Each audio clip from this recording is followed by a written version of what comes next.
बिस्मिल्लाहिर्रहमानिर्रहीम। अस्सलामु अलैकुम वरहमतुल्लाहि वबरकातुहू। गुज़श्ता 24 घंटों में सऊदी अरब में 2500 नए कोरोना के मरीज़ों की तस्दीक हुई है। सऊदी अरब में टोटल केस 59,854 और टोटल सेहतयाब होने वालों की तादाद 31,634 और वफ़ात पाने वालों की तादाद 329 है। Good afternoon.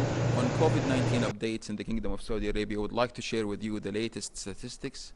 Total number of cases are now 59,854. Among these cases, the active ones are 27,891. These cases, most of them, alhamdulillah, are stable in their condition. However, 251 are critically ill patients who receive the appropriate and required care in the designated intensive care units. Recoveries, alhamdulillah, are rising up today by announcing 2,886 more recoveries. With that, the recoveries are rising up to 31,634.